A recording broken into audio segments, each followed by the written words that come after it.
Bueno, sí, obviamente, porque yo decía hace un rato en la apertura que está un poco caótica la cosa, ¿no? Como hay anuncios que al final no son anuncios, que no se entiende mucho qué está pasando y por suerte Marco siempre trae la verdad. Sí, a eso me dedico. ¿Cómo va? Bien, ¿y vos? ¿Cómo estás? Estás divino, bien, estás bronceado. ¿Qué hiciste en el fin de semana? No, lo que pasa es que vine del canal sin sacarme el maquillaje. Ah, por ahí es eso. Hay muchas posibilidades de que sea eso. Tenés make-up encima. Puede ser, ser. Nos tenemos que maquillar. Y sí, hay que hacer lo que haga falta. Obviamente. Che, sí, es un tema de la verdad, sobre todo cuando no hay una sola verdad. ¿Por qué lo digo?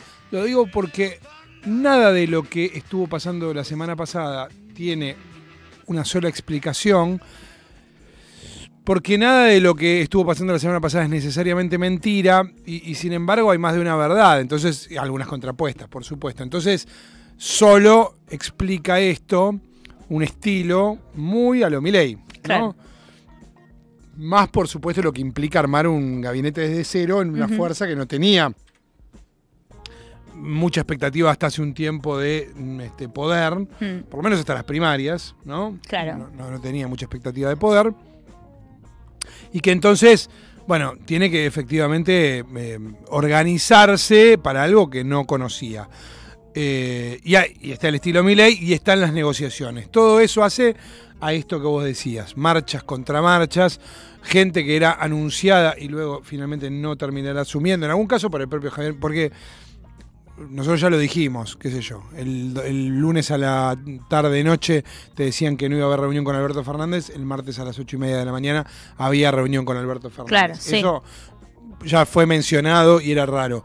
Entonces después te decían, no, cualquier anuncio va a ser o a partir de estos comunicados de la oficina del presidente electo o de boca directamente de Javier Milei. Pues bien, Carolina Píparo fue anunciada como titular del ANSES por Javier Milei en una de las tantas entrevistas que dio.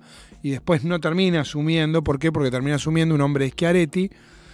Pero ahí también hay otras verdades. Porque vos decís, bueno, pará, entonces, si suena mucho Patricia Bullrich efectivamente para seguridad. Sí. Ahora nos detenemos un toque en esto porque es un personaje importante. Pero si suena mucho Patricia Bullrich para seguridad, si es casi un hecho que Luis Toto Caputo va a ser, si no ministro de Economía, titular del Banco Central, pero de ahí no sale, lo más probable es que sea ministro de Economía.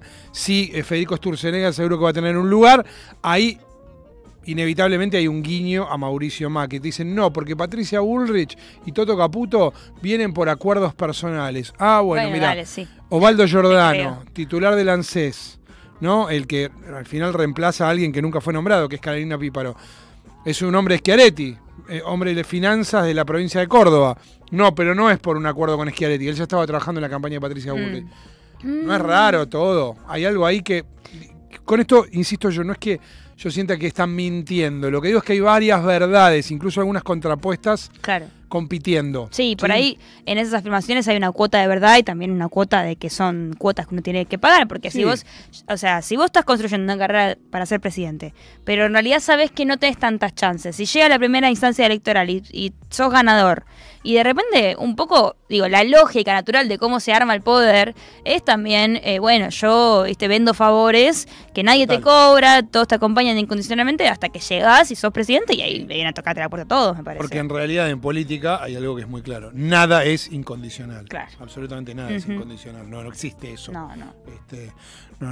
El amor incondicional creo que es por los hijos y no mucho más. Fin, no sé, pará de contar. Claro. El fútbol. Fútbol, ponele, claro.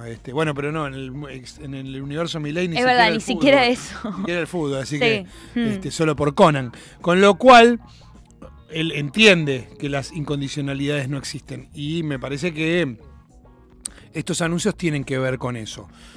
¿Por qué decía? Bueno, nos detenemos un poco en... Bueno, perdón, lo de Juan Schiaretti tiene otro capítulo del guiño y es esta idea de algunos en la Libertad Avanza que Florencio Randazzo sea el presidente de la Cámara de Diputados. Sí.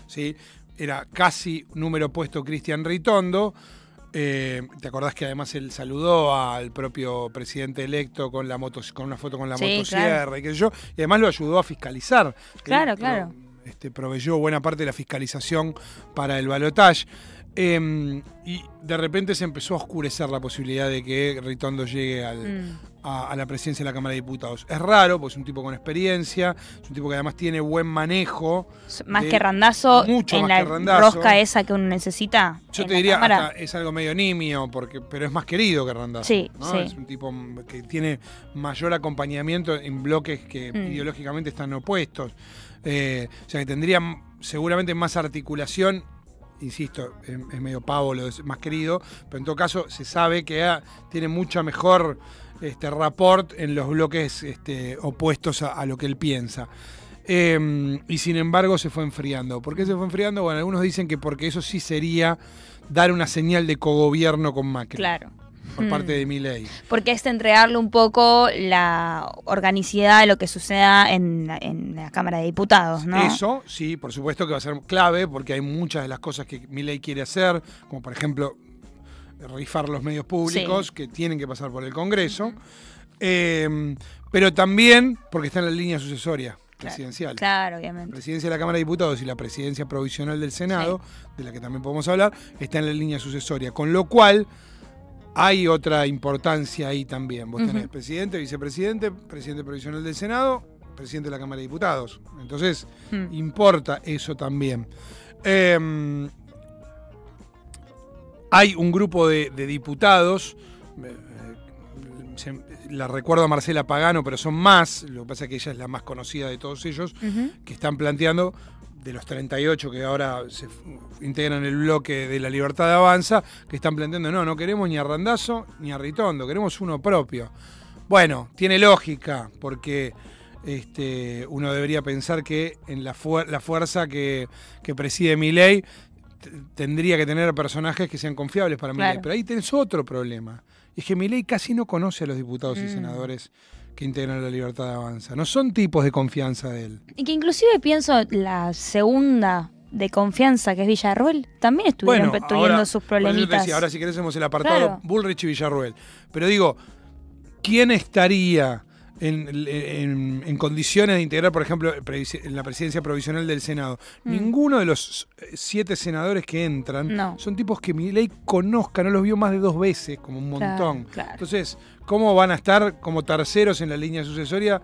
Da igual, digo, puede ser uno de otro partido, si total es lo mismo. Bueno, allí es donde algunos dicen, Cristina Kirchner plantea, que sea alguien de consenso, que esté consensuado por todos los bloques. Ustedes son todos nuevos, no tienen experiencia y no son ni siquiera la segunda minoría. Entonces que sea alguien de consenso. Lo que pasa es que ese de consenso se mete tercero en la línea de sucesión presidencial. Sí, es fuerte. Bueno, y en el caso por supuesto, la Cámara es presidida por la vicepresidenta. Estamos hablando de la presidencia provisional. Obvio, cuando no está la vicepresidenta. Efectivamente. Y eso Cristina lo sugiere, pero digamos, es decisión final del Poder Ejecutivo. No es decisión final del Poder Ejecutivo. No. O sea, es algo que tiene que estar consensuado. Porque en realidad la ley lo que indica es que las presidencias, tanto la provisional, sobre todo la Cámara de Diputados, es patrimonio de la primera minoría. Lo que pasa es que por uso y costumbre, y como está en línea de sucesión presidencial, y como además es el que tiene que ir a defender, el presidente de la Cámara de Diputados es el que tiene que defender de algún modo también los proyectos que llegan desde el Ejecutivo, bueno, es del oficialismo. Claro, una cosa de, bueno, te cedo esto, que aparte. Pero acordate que De la Rúa renuncia, Chacho Álvarez no era. Sí. Ya había renunciado también, no era ya más vicepresidente, y el presidente provisional del Senado era un peronista, Ramón Puerta. Claro. Y el presidente de la Cámara de Diputados era un peronista, Camaño. Sí. Entonces, ¿Dante Camaño? Bueno, no me acuerdo el nombre de pila, pero digo Camaño. Entonces, ahí vos tenés un ejemplo de una cosa distinta. Por una experiencia como esa y por uso y costumbre, se entiende que la línea sucesoria tiene que ser toda del mismo partido. Pero está este tema, porque vos decís, bueno, entonces algunos dicen, es Oscar Sago el que tiene que ser es de la provincia de Buenos Aires. Otra de las cosas que te dicen es, el presidente de la Cámara tiene que ser de la provincia de Buenos Aires porque es lo más representativo. Claro, es verdad. Bueno, está todo perfecto. Claro, todo perfecto. Pero la verdad es que Oscar Sago no tiene una experiencia como diputado. No, yo creo que ni saben del protocolo, ¿viste? De apertura y cierre de la sesión, como que. Es raro, por eso nunca se usa tampoco que quien acaba de entrar sea presidente de la Cámara de Diputados. Obvio. ¿no? no es algo que suceda. Entonces, en eso se está, con mucha puja en ese sentido. Yendo, por eso yo lo había dejado como un apartadito, a lo que pasa con Victoria Villarroel y Patricia Bullrich, ahí hay como varias cosas. Hay muchos, yo no estoy tan informado de la interna libertaria, Sí. en todo caso estoy reproduciendo lo que algunos que saben más que yo dicen, que hablan de un distanciamiento importante entre Victoria Villarroel y Javier Milei. Distanciamiento porque algunas cosas sí las podemos ver. Distanciamiento porque, bueno, porque la primera reunión, por ejemplo, que hubo con Aníbal Fernández en el área de seguridad, Sí. esto de la transición, el martes, tuvo a Santiago Pose y a Guillermo Francos. Exactamente. Como antagonistas no, sino gente que fue a conversar con Aníbal Fernández. Y de hecho llevaron a un jefe de policía electo ya, o sea, Claro. alguien que anunciaron como el próximo jefe de la policía, Claro. de la Policía Federal, que parece que tiene buena anuencia en el cuerpo, pero en todo caso es raro que lo hayan llevado ya como anuncio. Esto implica dos cosas. La primera es que claramente les importa mucho la Tener el cabeza, control ahí. claro, tener control, sobre todo yo lo pienso en la calle, Sí, más sí. allá de que la calle muchas veces es controlada por las policías distritales, Ujú. pero bueno. Lo segundo, me parece que habla de un corrimiento de Victoria Villarroel. Villarroel. Ahí, en ese momento, lo que fue argumentado es que en realidad esto tenía más que ver con la seguridad presidencial del presidente electo, quiero Claro. decir, que con Una lo cuestión que de política viene. de seguridad. Me parece raro. Es raro sobre todo porque ella estuvo presente en la reunión con Cristina, Sí. entonces ¿por qué no estaría presente en la otra reunión? Sobre todo porque además ella estuvo teniendo reuniones. Claro. Y en esas reuniones se reunió con gente con la que habló de seguridad. Entonces no parece que ella no tuviera esa intención De ocupar ese manejar lugar. seguridad, defensa e inteligencia. Claro, sí, sí, El sí. tema es que, ahí sí ya tengo alguna data un poco más de adentro, no eran reuniones consensuadas con Javier Milei. Claro, el problema era que ella estaba como articulando su campito, ¿no? Como, bueno, yo me voy a ocupar de esto de forma paralela a tu plan económico. Y me parece que Milei sabe que necesita una coordinación entre las políticas represivas o las políticas de seguridad y el plan económico. Y no hablo solamente de la represión en las calles, en las movilizaciones y demás, que preanunciadas por Mauricio Macri, ni siquiera es que es campaña del miedo, ¿no? Cuando vos hablas de que va a haber orcos en las calles y de que los militantes, estás preanunciando un conflicto en el que seguramente intervenga la policía y reprima.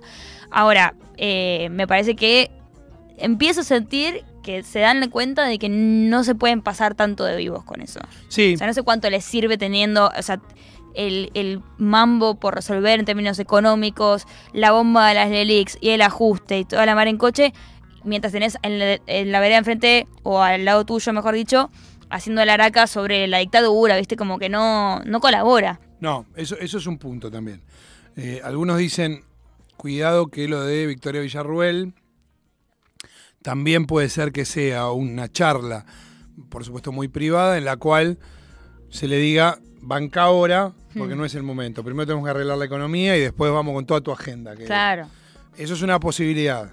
Es una posibilidad, porque si vos apostás a arreglamos en 2 años la inflación, sobre todo que es lo que lo puso en el lugar, digámoslo, Sí. ¿no? Digo, Ujú. después hay como 1000 llamadas al pie a esto. Pero si uno tiene que pensar de todas las razones por las cuales Javier Milei fue electo, que son un montón, ¿cuál es la que más destacarías o la que marcarías en rojito? Y la Inflación. inflación, sin ninguna duda, ¿no? Obviamente, sí.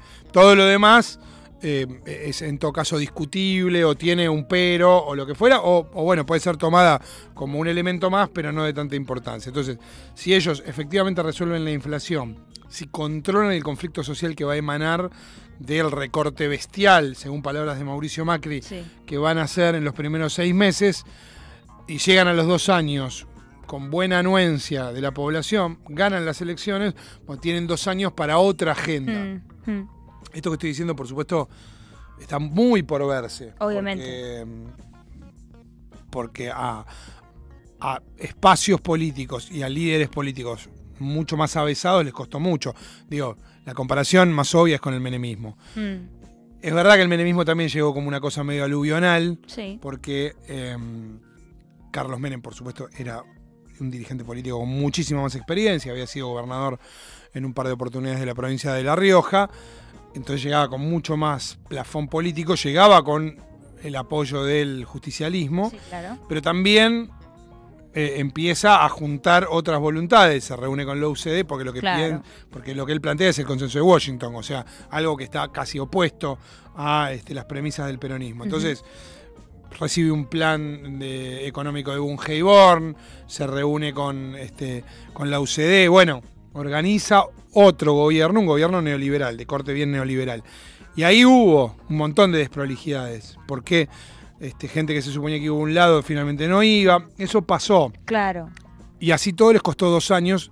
Claro, cualquiera me puede decir, no es lo mismo bajar 3.000, una inflación del 3.000% que una del 170%. No, Estoy de acuerdo, pero hay otras variables. Me parece que es que la sociedad está mucho más golpeada en Sí. términos de caída del poder adquisitivo.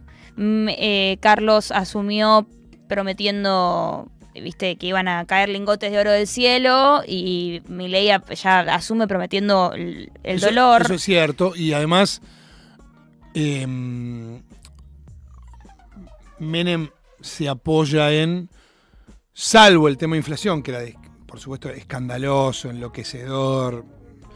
Sin embargo, como había una lógica de muchos años de mucha inflación, no del 3.000%, pero sí del 30% mensual, Que es esto era algo muchísimo. como absolutamente natural, Ujú. ¿no? Hoy tenemos el 12% mensual en el mes que más tenemos, y nos enloquecemos, y hacemos bien en enloquecernos, pero la gente que vivía y era adulta y tenía que alquilar casas y pagarle la leche a los pibes y comprar autos y todo eso, estaba acostumbrada en los 70 y 80 a vivir Así. con un 30% de inflación, Qué sobre locura. todo en la final de la dictadura, Ujú. buena parte de casi todo el alfonsinismo.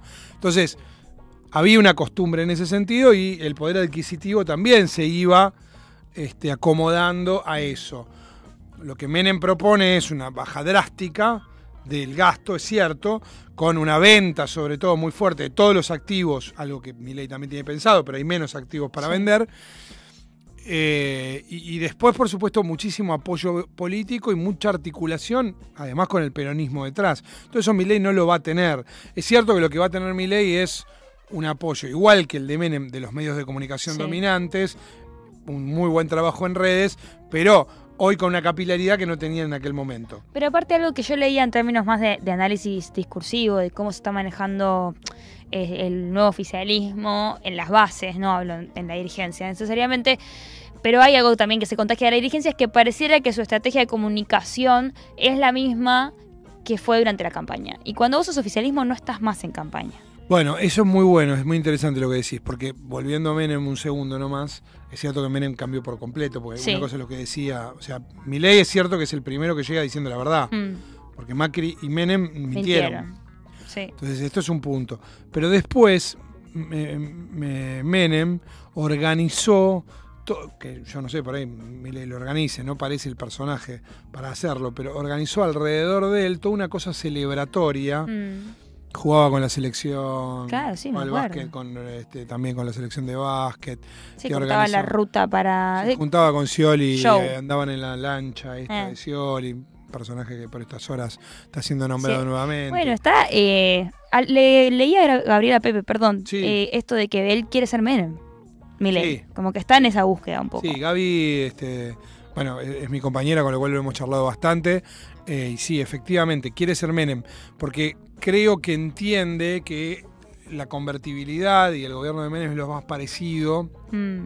Él, y tiene razón, por supuesto, él entiende que la gradualidad de Macri falló. Claro. Porque ahí Macri dijo algo en algunas de las tantas declaraciones que era interesante, por lo menos la mitad de lo que decía. Él decía, en mi gobierno la gente quería un cambio moral, esto es una pelotudez de Macri, Obvio. de esas, digo, Sí. que solo a él se De le la escuchan. meritocracia, Sí, digamos. efectivamente, un cambio moral con Macri es una cosa rarísima. Pero no quería un cambio en términos económicos tan drástico. Claro. Hoy sí. Yo creo que en eso le asiste un poco la razón. ¿Por qué? Porque eso va a la segunda cosa, y es la sensación de que ellos tienen el plafón. Es cierto que lo dijeron en campaña, es cierto que esa sensación de, bueno, si nos tiene que doler un poco, pero para tranquilizarnos lo hacemos. La gente está dispuesta a Claro, el ponerle. problema es cuando empieza a doler. No, claro, porque una cosa es lo discursivo, pero después cuando te llega un 300% de aumento en la tarifa de luz... Y a vos no te aumentan nada el sueldo, o te dejaron sin laburo. Sí, o no te cobraste el aguinaldo de diciembre. No cobraste el aguinaldo, Aparte bueno. está esta falsa creencia de que toda la gente del sector público es ñoqui, que digo, es una falsa creencia inclusive que le juega en contra al propio Milei, porque hay un montón de trabajadores de hospitales públicos que ni siquiera son médicos, Sí. o de cualquier otro tipo de... que también se ven afectados por esto. Sí. Muchos lo votaron, inclusive. Sí, muchos lo votaron. A mí me parece que yo no soy muy de creer en que haya sido tan importante eso de no lo va a hacer. Yo creo que eso, habrá alguno, pero más bien tiene que ser medio un marmota. Eso de nada, dice eso, pero no lo va a hacer. A mí me da la impresión de, sobre todo entre entre quienes serán víctimas de eso, o es que hay poca información, o es que creen que a ellos no les va a tocar. Claro. Porque como- todos tenemos una percepción de que nosotros no somos el ñoqui. Ni la casta, y él dice, el ajuste lo va a pagar la política. Porque la casta, en términos más amplios de Javier Milei, sobre todo el votante de Javier Milei, el votante más precarizado, Sí. el más lumpen, ¿no? El más lumpen no en un sentido peyorativo para la persona, sino porque fue pauperizada, porque fue marginalizada, es... la casta es cualquiera que tiene vacaciones pagas, aguinaldo y un trabajo... Claro. Claro. Esto lo hemos hablado. Bueno, esto lo hemos hablado. Y la verdad Tremendo. es que eso es una deuda Oh. que a mí me parece, de nuevo, que primero, enojarse no tiene ningún sentido. Segundo, tratar de entender la elección de Milei por el lado del desconocimiento, la brutalidad, la torpeza, la verdad que es poco productivo, porque para mí eso es una constante, ¿no? No porque yo no crea que hay mucha gente boluda, lo tiendo a creer, incluso a veces yo mismo me considero dentro de ese grupo. Claro, somos muchos Pero como para que no seamos somos un boludos. montón. Lo que digo es otra cosa, lo que digo es que eso es una constante. No es que la sociedad de 2011 o la de 2007 o la de 2005 o la de 2003 era menos boluda que ahora. No, de no. ningún modo. Hay una pérdida material en las condiciones de vida. Efectivamente. Más allá de la guita, ¿no? Exactamente. Y hay, como consecuencia de eso, hay una incapacidad por parte de lo que también Milei señalaba como casta, ahora ya no la casta de los trabajadores registrados, sino la casta de los dirigentes políticos, que no le hablaron a esa gente, ¿viste? Sí. Yo el otro día recibí en la radio, en otra radio donde trabajo, un mensaje que me decía, el error fue darles el voto, la posibilidad del voto a los menores de 18 años, porque mirá ahora lo están votando todos a ¿A Milei. usted parece que el 55% de los votos son solo menores de edad? Pero además, si vos hace 10 años o 12 años tenías todos esos votos para vos, Sí. porque los votantes de 2010, 2011, que hubo Yo. elecciones, bueno, por ejemplo, o eran votantes del Frente para la Victoria de ese momento o de la izquierda, y hoy están con Milei, preguntate qué pasó, porque los pibes no son más boludos, los de ahora de 16 a 18 años no son más boludos que hace 11 Sí, años. y no es todo culpa de los medios de comunicación, Y porque no también es es todo culpa de los medios de comunicación y no es todo culpa de las redes sociales. No, claro. Digo, está demostradísimo que gobernar bien recontra garpa para que te vuelvan a Si elegir. no, Axel Kicillof no sería reelecto. Es un buen ejemplo, Entonces, volviendo, porque nos fuimos por las ramas, pero Sí, para ir cerrando, no, pero me parece que es interesante ver que de toda esta desprolijidad de ahora termina plasmándose en un nuevo gobierno. Si esta desprolijidad de ahora, que muestra claramente que hay tribus a las que hay que contentar, el macrismo es una de ellas, pero también mantener cortito, porque a Garabano no se lo dieron, por ejemplo. Schiaretti es otro de ellos. Cuando vos miras aritméticamente, claramente Milei ganó por los votos de Schiaretti y por los votos de Macri. Por una parte de los votos de Schiaretti y por una parte de los votos de Bullrich. Si lo que va a pasar es que esta desprolijidad de esta semana se va a trasladar al gobierno y que va a haber dirigentes que responden a unos en lugar de al presidente de la nación, esto está condenado al fracaso más estrepitoso. ¿Por qué? Porque ya tenemos la experiencia de las dos últimas gestiones. Tanto el gobierno de Mauricio Macri, que era un gobierno de coalición, con un liderazgo más claro, pero era un gobierno de coalición al fin, como el gobierno de Alberto Fernández, que era un gobierno de coalición con el poder dividido de un modo insoportable, Sí, ¿no? sí, demasiado, podríamos decir, ¿no? Claro, te entorpecía absolutamente todo. Fueron dos fracasos. Entonces, claramente dos fracasos. Después podemos hacer todas las salvedades del gobierno de Alberto Fernández, a qué se tuvo que enfrentar. Hemos tratado de no ser injustos acá, pero sí tratar de ser descriptivos de lo que efectivamente sucedió. Si estos dos casos son así. Creemos que el tercero no va a ser así, no va a ser igual. Lo único que puede llegar a suceder en esto, porque además en el medio va a haber un ajuste feroz, va a haber, digo, una postura muy fuerte, muy antipopular. Entonces, ¿cómo lo sostenés? Si vos tenés a un secretario de Hacienda que no le responde al ministro. Claro. ¿Entendés? Sí, o sí. un titular del Banco Central que está de culo. Bueno, por eso digo, han ido nombrando gente del Banco Central que después es eyectada antes de ser electa. Sí. Porque Emilio Campos iba a estar de culo, porque Demian Reidel iba a estar de culo. Entonces, lo que quedaba era, bueno, busquemos uno, que es lo más probable, en caso de que Toto Caputo, que ha viajado con Milei a los Estados Unidos, sea el ministro de Economía, que sea alguien de su equipo. Claro. En caso de que, otra posibilidad es que Federico Sturzenegger sea el ministro de Economía Sí. y que Luis Caputo sea el titular del Banco Central. Son las dos posibilidades más ciertas hoy. Pero en todo caso, que ahí haya un tándem. Bueno, eso tiene lógica. Y es No lo no mínimo. funciona. O sea, realmente va a ser imposible. Yo siento, para Sí. concluir lo que me da la sensación de lo que vos me estás diciendo, es que ellos intentan la prolijidad, pero se les escapa porque es muy complicado armar un gobierno como el que tienen que armar para atender la agenda complicadísima que tienen que atender con, un Mauricio Macri que te dio mucho para llegar hasta donde estás. Sí. Y que además no es una diferencia o una disputa meramente de poder, o sea, es realmente también una diferencia técnica respecto a lo que creen que es lo correcto para los primeros 100 días, ¿no? Pareciera. Totalmente. Eso es clave lo que decís. Cierro con esto, pero para graficar en un ejemplo lo que vos acabás de definir muy bien. Estaba saliendo un comunicado que decía, esos comunicados de la oficina del presidente electo, que decía el cierre del Banco Central es innegociable el jueves. Sí, en claro. ese mismo momento, Toto Caputo se estaba reuniendo con banqueros que le decían, la del Banco Central es una boludez.